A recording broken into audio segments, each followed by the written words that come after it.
Hello दोस्तों, कैसे हो आप सब। आज हमारी ये मैथ्स की सेकंड वीडियो है। Class 8 mathematics chapter 3 understanding quadrilaterals. First video में हमने देखा कि क्वाड्रिलैटरल्स क्या होते हैं, पॉलीगन्स हम किसको कहते हैं, पॉलीगन्स को हम क्लासीफाई किस बेसिस पे करते हैं। आई होप आप सबको याद है। नहीं है तो आप पुरानी वीडियोस एक बार देख करके उसको रिवाइज कर सकते हो। उसका डिस्क्रिप्शन जो लिंक है उसको आपको डिस्क्रिप्शन में मिल जाएगा। एंड आज हम जो कुछ डिस्कस करेंगे वो कुछ हम प्रॉपर्टीज डिस्कस करेंगे पॉलीगन्स की, सो क्वाड्रिलैटरल्स की। चलो फिर शुरू करते हैं।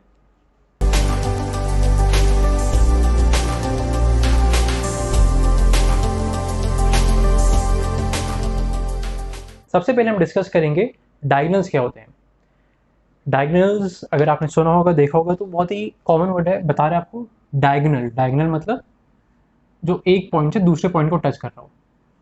ये तो एक थोड़ी सी लेमैन टर्म्स में डेफिनेशन नहीं, अगर हम प्रिसाइसली बोलेंगे तो क्या होगा। एक लाइन सेगमेंट होता है एक डायगोनल जो दो पॉइंट्स को कनेक्ट करता है। लेकिन ये सबसे ज़्यादा इंपॉर्टेंट पार्ट है, लेकिन के बाद जो मैं बोलूँगा, जो दो पॉइंट्स हैं वो कॉन्जिक्यूटिव नहीं होने चाहिए। मतलब मेरे पास एक पॉलीगन है, मैं एक स्क्वायर लेके चलता हूँ। इसमें कितने वर्टिसेस हैं? 4। ए, बी, सी एंड डी। अब डायगोनल क्या होता है? It's a line segment. एक लाइन है जो दो पॉइंट्स को कनेक्ट करेगी, लेकिन वो दोनों पॉइंट्स कॉन्जिक्यूटिव नहीं होने चाहिए। कॉन्जिक्यूटिव मतलब लगातार नहीं आने चाहिए एक के बाद एक। तो ए के बाद क्या है? डायरेक्ट बी है। तो ए और बी को मैं ज्वाइन करूंगा तो वो डायगोनल होगा? नहीं होगा। एक पॉइंट को मैंने छोड़ दिया, अब मैं आ गया ए और सी पे। अगर मैं इन दोनों को कनेक्ट करूंगा तो ये डायगोनल होगा। क्यों? क्योंकि जो बीच में एक पॉइंट आता है बी, उसको मैंने लीव कर दिया, तो कॉन्जिक्यूटिव नहीं है। ए और C are not consecutive. Similarly अगर मैं ए और डी के बीच में लाइन सेगमेंट ड्रॉ करूंगा जो ऑलरेडी है, वो डायगोनल नहीं है। That is a side of the quadrilateral. उसको हम बोलेंगे साइड है वो एक। तो हमारा दूसरा डायगोनल क्या होगा? B and D. B D एक डायगोनल हो गया, ए सी एक डायगोनल हो गया। अब मैं एक दूसरी इमेज बनाता हूं, उसमें आप मेरे को बताना कि क्या क्या डायगोनल्स होंगे।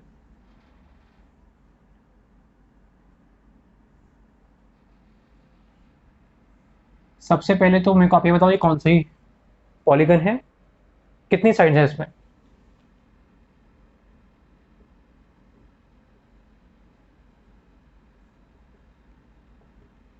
6 साइड्स। तो 6 साइड्स होंगी तो हेक्सागन।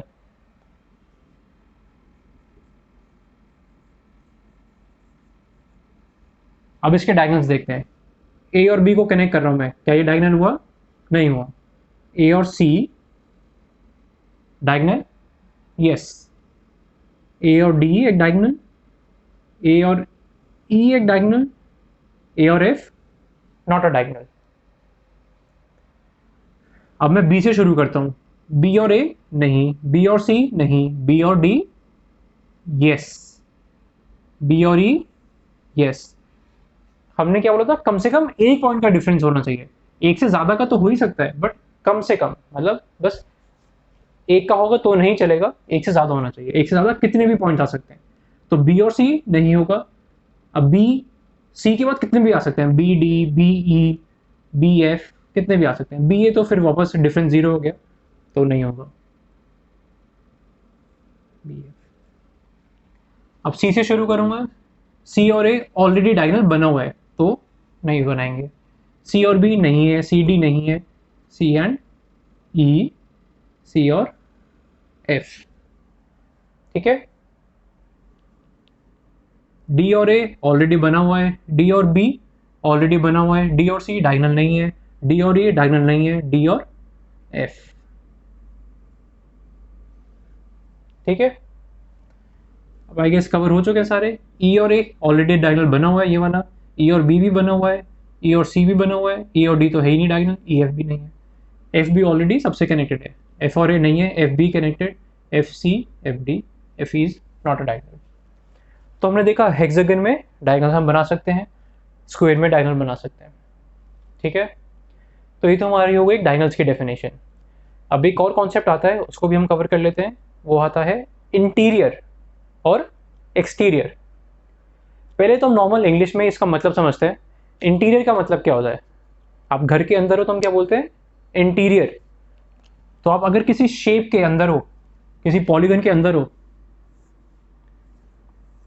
ये मेरा एक पॉलीगन है, ट्राइंगल।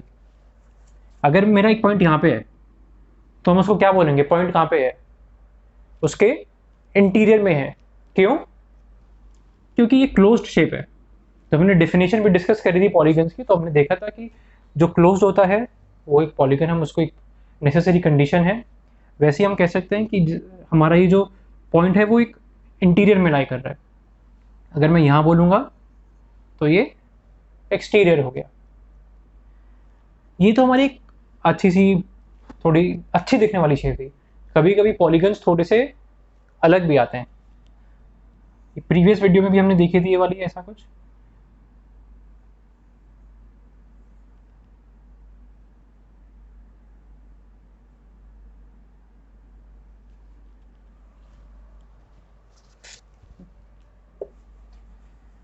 मेरी ड्राइंग थोड़ी ख़राब है, सॉरी। इसको मैं वापस बनाने की कोशिश करता हूँ।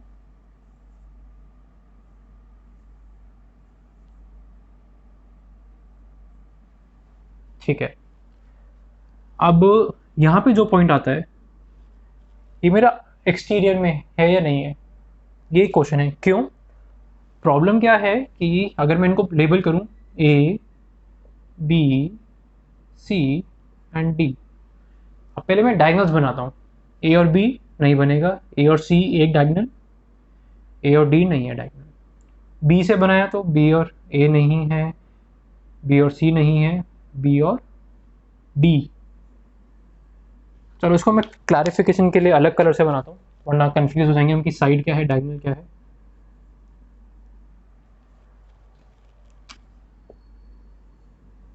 जो डायगोनल बनाया वो मैंने रेड कलर से बनाया है।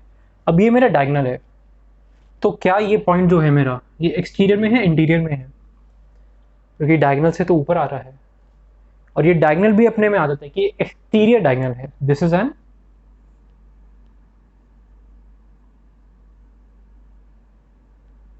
Exterior diagonal.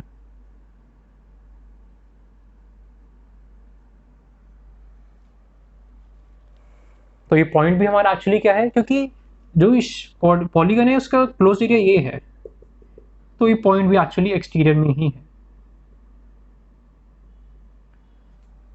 ठीक है, आई होप आपको क्लियर हुआ होगा। तो हमने डायगोनल्स डिस्कस करे, इंटीरियर एक्सटीरियर डिस्कस करा। अब हम नेक्स्ट टॉपिक डिस्कस करते हैं। चलो फिर हम आज का सेकंड टॉपिक डिस्कस करते हैं, एंगल सम प्रॉपर्टी। ठीक है, एंगल सम प्रॉपर्टी हमें ट्राइंगल की तो पता है। Sum of interior angles of triangle क्या होता है? 180 डिग्रीज। अगर मेरे पास एक ट्राइंगल है, मैं इसको बोलूँ एंगल 1, एंगल 2, एंगल 3, तो angle 1 plus angle 2 plus angle 3 होता है मेरा 180 डिग्रीज।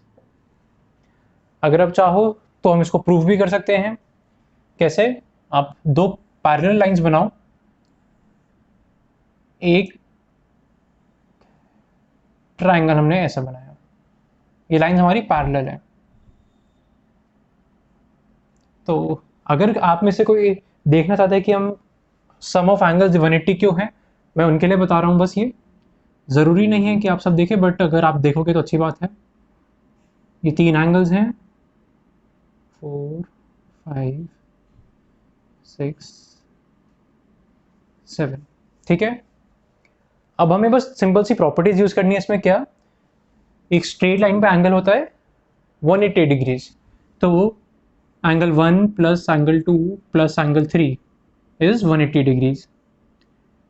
एंगल 4 प्लस एंगल 5 कितना है? 180। एंगल 6 प्लस एंगल 7 भी है 180, और ये दोनों लाइंस पैरेलल है। ठीक है, तो उनसे मैं क्या क्या कह सकता हूँ फिर? एंगल 1 किसके इक्वल होगा? एंगल 5 के, कॉन्ग्रुएंट। सिमिलरली एंगल 3 किसके इक्वल होगा? एंगल 6 के। तो मैं इसमें ये दोनों सब्स्टिट्यूट कर सकता हूँ, तो मुझे क्या मिलेगा, एंगल 1 की जगह मैं बोल सकता हूँ एंगल 5, एंगल 2 तो एंगल 2 ही रखेंगे हम, और एंगल 3 की जगह हम रखेंगे एंगल 6।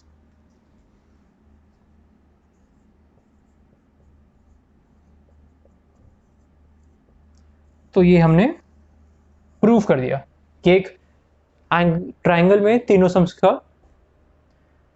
एंगल्स का सम 180 डिग्री होता है। तो ये हमने देख लिया।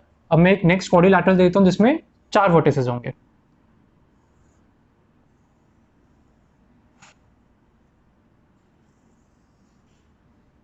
और एक डायगोनल बना देते हैं इसमें। डायगोनल क्यों बनाया हमने? क्योंकि हम चाहते हैं कि हमारा जो क्वाड्रिलैटरल है वो ट्राइंगल्स में डिवाइड हो जाए। और ट्राइंगल्स में क्यों डिवाइड हो जाए? क्योंकि हमें ट्राइंगल्स की सम की प्रॉपर्टी पता है, और किसी का तो नहीं पता, ट्राइंगल्स का पता है। तो हमने ये कोशिश करेंगे कि जो भी हमारा पॉलीगन है, क्वाड्रिलैटरल है, उसको हम ट्राइंगल्स में ब्रेक करें, जिससे हम एक जनरलाइज वे में एंगल सम प्रॉपर्टी देख सकें। तो इसमें हमने क्या देखा, कितने एंगल्स बन गए। अगर मैं इसको आगे बोलूँ, एंगल 1, 2, 3, 4, 5, 6। अब इसमें मेरे बन गए 2 ट्राइंगल्स। अगर मैं इनको नाम दूं ए बी सी डी, तो एक ट्राइंगल क्या हो गया मेरा, ए बी सी, और दूसरा ट्राइंगल ए डी सी। अब मुझे पता है कि ट्राइंगल्स के सम का एंगल 180 डिग्री होगा। तो angle 2 plus angle 3 plus angle 4, 180 degrees. नीचे वाले ट्राइंगल में देखूं मैं ए डी सी में, तो angle 1 plus angle 6 plus angle 5 is equal to 180 degrees. अब अगर मैं इन दोनों को ऐड कर दूं, एंगल 1 और एंगल 2 ऐड करके क्या मिलेगा मुझे, एंगल ए। इस होल एंगल को मैं एंगल ए बोल रहा हूं, प्लस एंगल 3 को हमने एंगल 3 लिखा, एंगल बी, प्लस 4 और 5 को ऐड करके मेरे को मिला सी, और 6 तो मेरा डी था ही। तो सम कितना आ गया, 360 डिग्रीज। तो जब मेरी 3 साइड्स थी तब मेरा सम आया 180 डिग्रीज।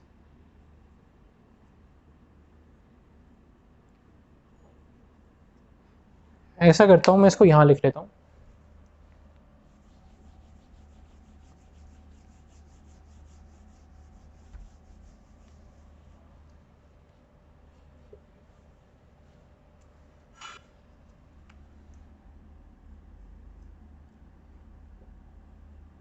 तीन साइड्स पे सम कितना आया, 180। 4 साइड्स पे 360। अब अगर मैं 5 साइड का लूं तो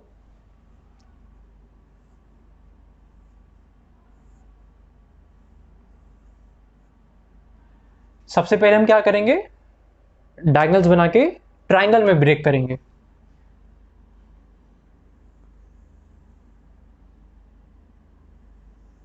और सिंपल रखेंगे, सारे डायगोनल्स नहीं बनाने मेरे को, हमें बस उतने डायगोनल्स बनाने कि मैं पॉलीगन को एक सिंपल ट्राइंगल्स में ब्रेक कर सकूं, जिससे मेरे सारे इंटीरियर एंगल्स उसमें इंक्लूड हो जाए। तो अब मेरा ये एंगल 3 में ब्रेक हो गया, 1 2 3, ये एंगल मेरा पूरा है, ये एंगल भी है, ये एंगल भी है, ये एंगल भी है। और मेरा जो ये है पेंटागन, इसको मैंने 3 ट्राइंगल्स में ब्रेक कर लिया। तो अगर मैं बिना ये सब लिखे वैसे सोचूं, अगर मेरे 3 ट्राइंगल्स हैं तो सम कितना हो जाएगा, 180 प्लस 180 प्लस 180। इन एंगल्स का सम 180, इसका 180 और इसका 180, तो टोटल मेरा हो गया 540। तो अगर मेरे पास 5 साइड्स हैं तो मेरा सम आ जाता है 540 डिग्रीज। तो यहां मैं थोड़ा थोड़ा पैटर्न देख सकता हूं। मेरी 4 साइड से तो मैंने 2 ट्राइंगल में ब्रेक करा, 5 साइड्स थी, 3 ट्राइंगल। एक और देख लेते हैं, चलो।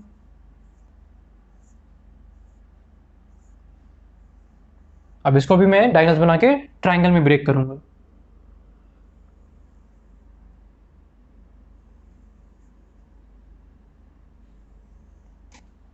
बस इसमें मेरे कितने ट्राइंगल्स बने? 1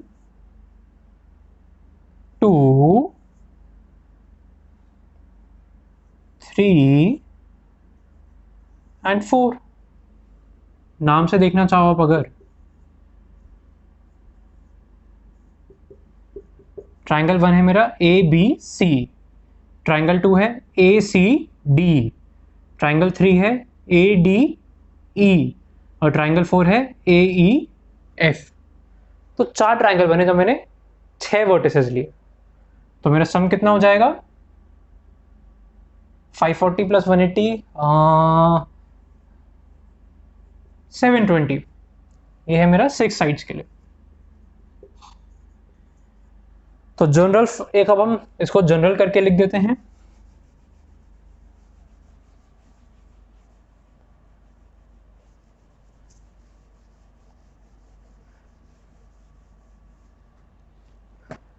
अगर मेरी n साइड्स हैं,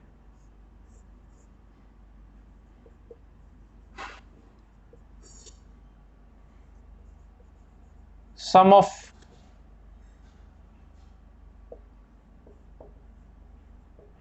इंटीरियर एंगल्स कितना होगा? n minus 2 into 180। बेसिकली कुछ नहीं है, 180 हो गया मेरा एक ट्राइंगल का सम, और n-2 क्या बता रहा है कि मैं उसको कितने ट्राइंगल्स में डिवाइड कर पाऊंगा। ठीक है, आई होप आपको ये क्लियर रहा होगा। हमने ये एंगल सम प्रॉपर्टी डिस्कस करी थी। नेक्स्ट वीडियो में हम ट्राई करेंगे थोड़ी और प्रॉपर्टीज डिस्कस करके कुछ क्वेश्चंस भी सॉल्व करें। सो आप अगर ये वीडियो अभी तक देख रहे हो तो प्लीज़ प्लीज़ प्लीज़ आप सब एक लाइक कर दीजिए, चैनल सब्सक्राइब करिए एंड अपने दोस्तों के साथ शेयर करें। हम सब साथ में पढ़ेंगे। चैनल लाइक और सब्सक्राइब करोगे तो ज़्यादा लोगों तक चैनल पहुँचेगा, तो हम भी वैलिडेशन मिलेगा हम थोड़ा ठीक काम कर रहे हैं। एंड एकदम फ्री है, आपका इसमें कुछ पैसे नहीं लगते, कुछ नहीं लगता, तो एक एक क्लिक तो आप कर सकते हो हमारे लिए। तो अगर आपको कोई डाउट्स पूछना है, हमसे कोई पर्सनलाइज क्लास लेनी है, तो आप हमारा व्हाट्सएप चैनल भी ज्वाइन कर सकते हो। उसका लिंक भी डिस्क्रिप्शन बॉक्स में है। आप हमें ट्विटर, फेसबुक, लिंक्डइन, इंस्टाग्राम पे भी फॉलो करिए। वहाँ पे क्वेश्चंस आते हैं तो आप वो क्वेश्चंस अपनी प्रैक्टिस कर सकते हो, क्वेश्चंस पूछ सकते हो। एंड कोई भी क्वेश्चन हो तो आप उसको कमेंट्स में पूछ सकते हैं। So hope you like the videos, do share, like and subscribe the channel and see you guys next time. Thank you.